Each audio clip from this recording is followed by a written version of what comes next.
Hello everybody, this is JD79 and it's a cloudy day and I'm on vacation, yeah. And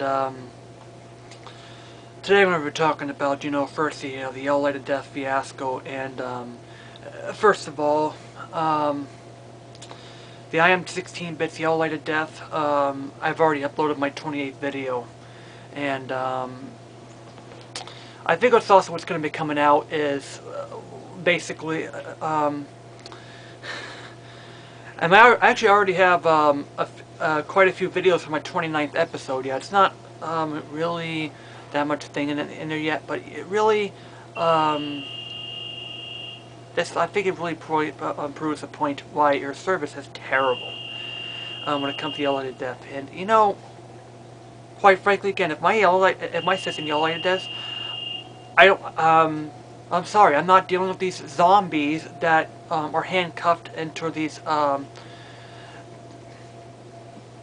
handcuffed to say, hey, you have to pay $129 here. And that's that's the thing is, the sad stories about some of the YLOD to deaths is that, imagine that, imagine if you are buying something from eBay. This sad person bought this stuff from eBay, and then it was working fine, and then when he brought it home, it was working for the first minute or so, and then yellow light. And this customer says, "Oh, excuse me, can you help me? There's a yellow light of death having this thing here." The seller says, "I never had that problem before." See, that's that's one of these sad stories that came up with one of the people with the YLOD to death thing here. The other sad news is, of course, you get the YLOD to death on Christmas Day when your system decides to take a poop and break down. I mean, really. I mean, what kind of attitude is Sony pulling when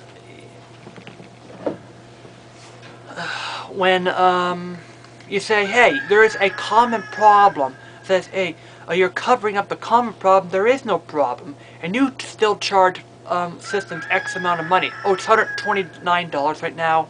Or I can just trade it in for a Slim, which got less features for $99. I mean, I could be willing to trade in for a Slim if it had PlayStation 2's backwards compatibility and all that such here. But no, you got to put less features in. People are still sticking with their 60 gigs of their feature-rich PS3s and like this. And I don't get it, man. And speaking of which, my first iPod, it sometimes acts up, but this first iPod Touch I have is starting to act up with me.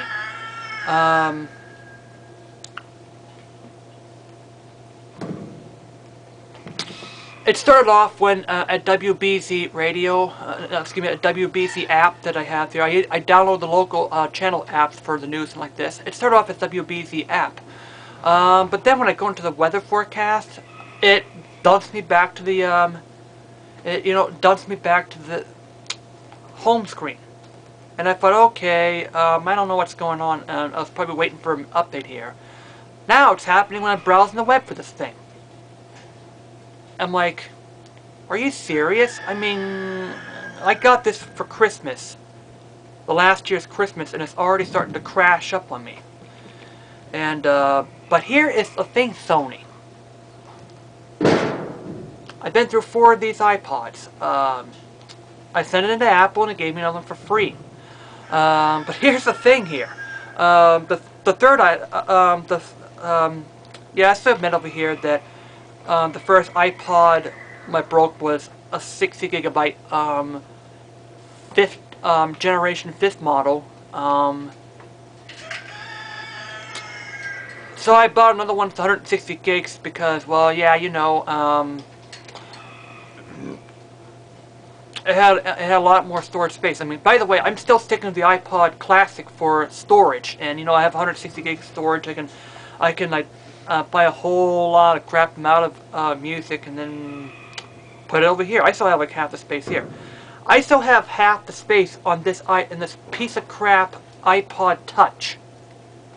And yet this thing is now starting to crash up on me. Here's the thing, it's never been jailbroken. I mean, what's the point? I mean, that's all I have to say about customer service. And I mean, if you, I understand about paying $160 or $120 if it's an outside, uncommon problem way without the warranty. Yeah, fine and dandy. But if you're dealing with a common issue, like the yellow light of death, it should be done for free. Because, hey,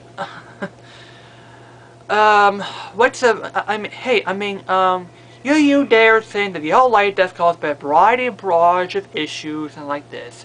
Well, we did a lot of research. I mean, the customers have actually, like me actually, did some investigation. Says no, it cannot, or it's a hard drive. It's not the hard drive, because if you open up the, I've actually saw a video of a person with a missing hard drive. It's still booted up and it says, no HDD detected. So that's the end of the hard drive. And I saw people with power surge failures, the power supply fault, and it didn't yellow light. It just, you know, flashed green and then turned off. Green light and then for a split second and then no LED lights. That's where right now where the power problem is. Either that or it just goes to green light and then back to a solid red light. No yellow light, whatever. That's a power surge. That's you have a bad power supply there. But this is a yellow light of death. I mean, if it's not the power supply, if it's not the hard drive, it has to be the solder joints and the ceramic paste. It's plain and simple, Sony. I mean, how much does it cost more to have metal-based paste than ceramic paste? I bought these Arctic Silver, which is $10 a tube, which actually pastes 5 to 8 consoles. So that's about $2 extra there, or not even that, because ceramic paste costs 50 cents to so it's only about $1 more. Sony, why don't you use metal-based paste, for instance, like that? That's the end of my rant about the yellow light of death. All right, we're going on towards DRM, and I'm glad that there's a couple of sites that are now pointing out how bad DRM is. The latest statistic shows that 90% of PCs pirated a game, and so 9 out of 10 people who has a thing to say, hey, you pirate a game. Well, here's the statistics areas, developers. I do believe that 90% of pirates, or 80 or 90% of pirates, have been screwed over by you. I mean, I've been screwed over, but yet I'm just, and speaking of which, I'm going to talk to my response to Jack the Bombs, you know, stance on PC games. Yes, John buys a game, then cracks it. I don't think, and John understands about this here. Say, hey, I buy the PC, you own it. What he doesn't know about it is that, hey, you bought the game, you cracked the thing, okay, but then you don't decrease, but then you don't but then that's in the story. I mean, you cracked the darn thing. What you really don't understand is that because of that DRM, that sales have increased. Yet, I had a more drastic approach saying, hey, screw PC gaming altogether. I will not buy that game, period, if it contains that stupid DRM.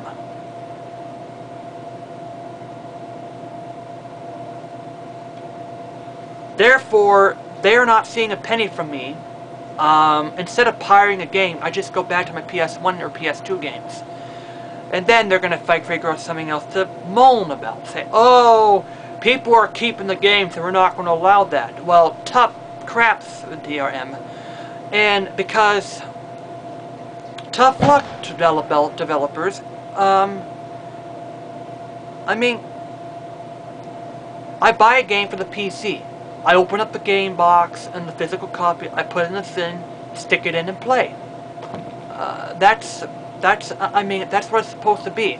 Not, oh, buy the game, stick it in the machine, and then go through hoops and hoops and hoops of these YLODs and these DRM fiascos, and also dealing with the port that, hey, you can only install it from X amount of machines, although EA's now being smartened up about it and, you know, digging that up here. Or taking the fact that it's going to corrupt your PC to a point you can't use your disk drive, or else it malfunctions. Like what happened when I bought EA's Bon Voyage, and then that DRM put up on my PC, and it no longer worked properly. That's why I don't play PC games anymore. Thanks to you, EA.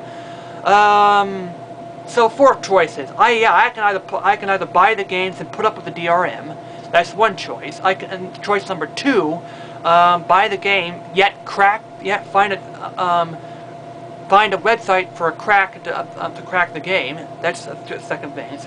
That's certainly what John is doing.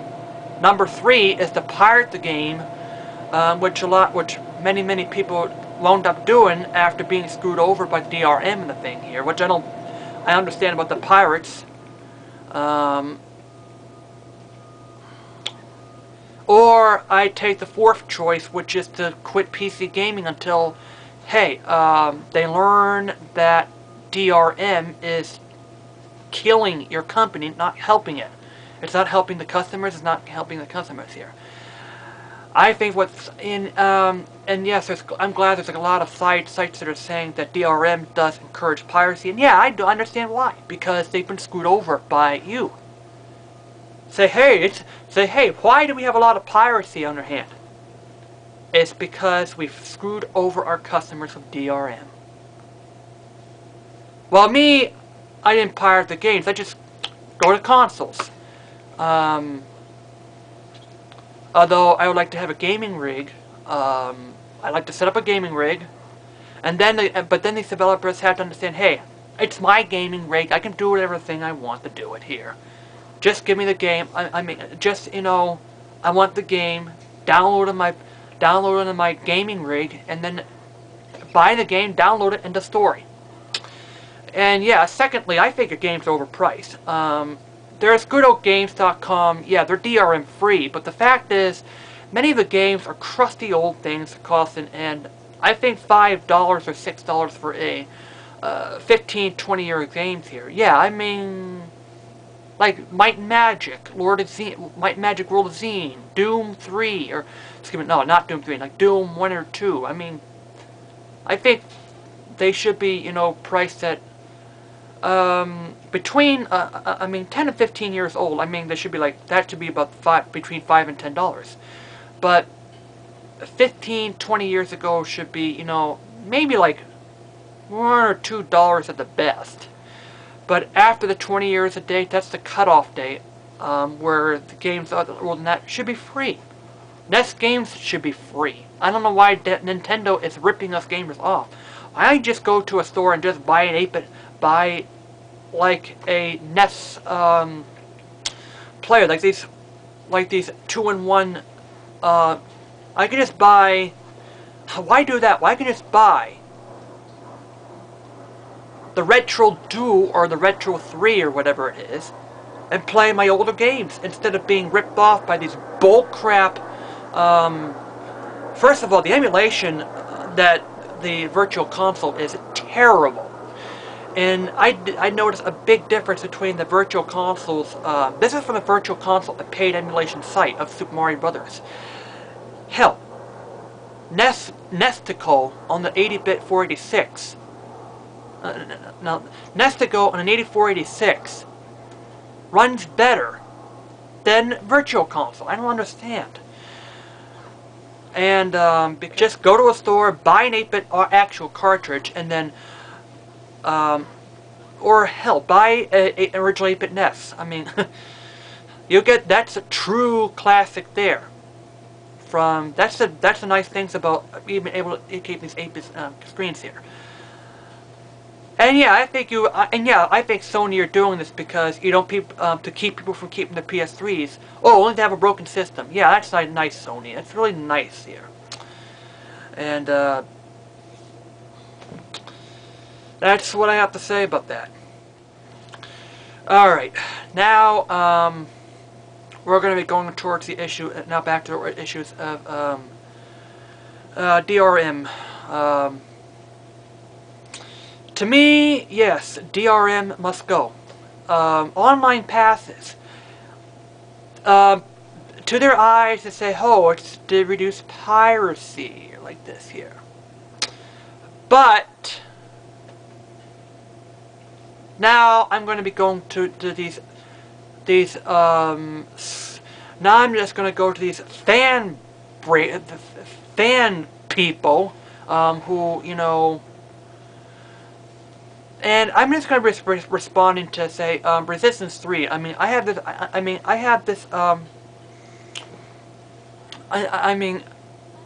have had, you've seen, you know, plain and simple again, that I'm not buying Resistance 3.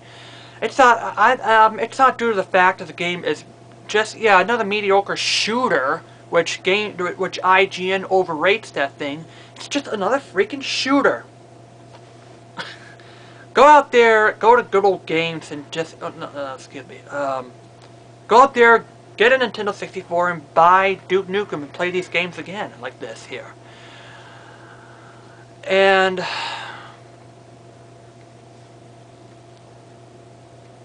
yeah, come on. I mean, come on, people. You can do better than to entice new gamers to be purchased in here. And look, 1990s, 2000s, I pre-ordered games all the time. 10 years ago, there was no online pass. There was no pass where you rope off portions of the disc. Yes, Rage ropes off portions of the disc here. And speaking of which, here's another shocking thing I just found. 5 million Batman Arkham Cities have been sold.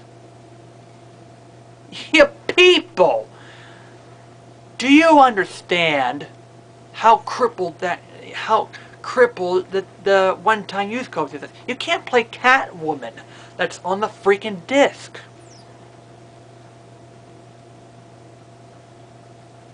I'm sure that, you know, Resistance 3 is going to sell 1 million copies because of you fanboys of Resistance things who can eat through everything.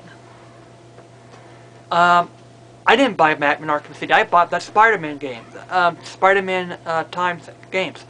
I didn't buy Resistance 3. I bought, just recently I bought,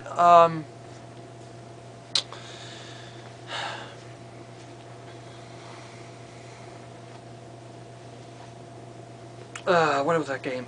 It's that spin-off from Shrek. It's that, oh god, man,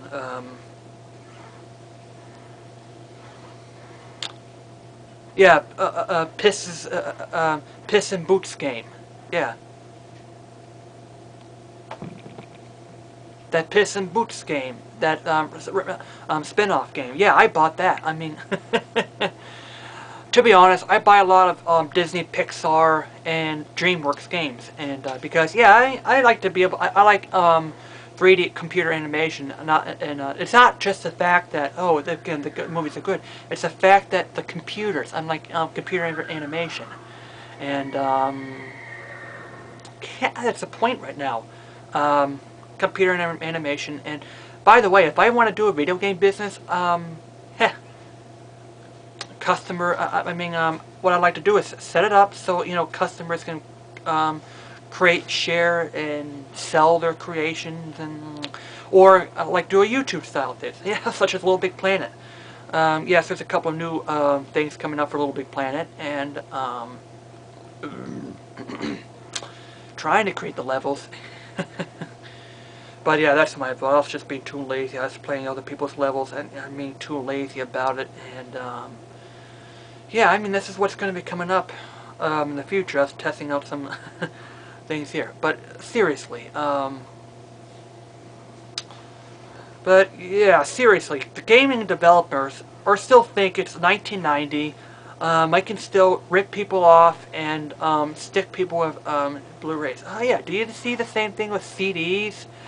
Then the recording industry realized that I believe 99 cents for a song is, yeah, I believe a little bit overpriced. I think that songs from iTunes and stuff should be 50 cents a pop. Games overpriced. DVDs, you can ditch the DVDs, and because Blu-ray players are like $149. Yeah, and you buy a Blu-ray player, tell them to say, hey, drop the price of Blu-rays to $10, $15 a movie. $10, $15 a movie, 40 bucks for a game, and like 5 bucks for an album on a CD. And I think these were the prices are supposed to be, these points here. And last thing I'm talking about is, hotel gaming. And don't get me started about hotel gaming. These TVs out there, you can just bring a system in.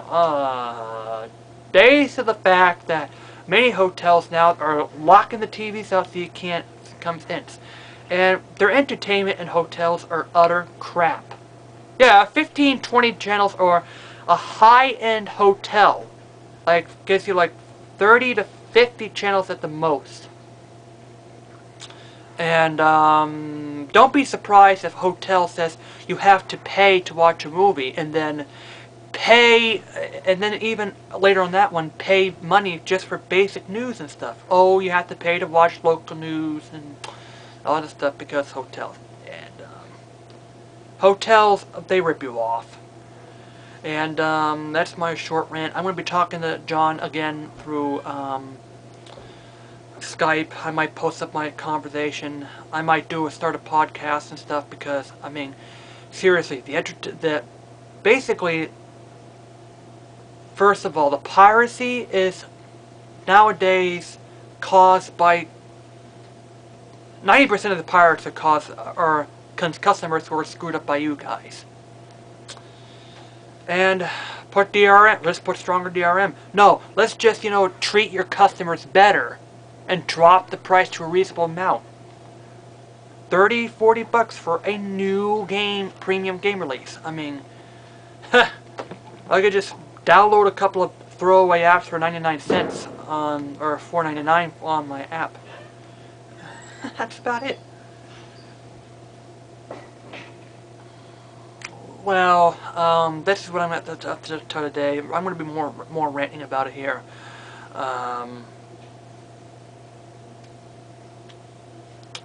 Well, this is me, JD out, and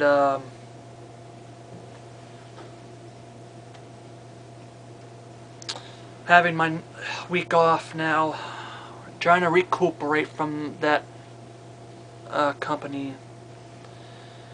And that's all I have to say.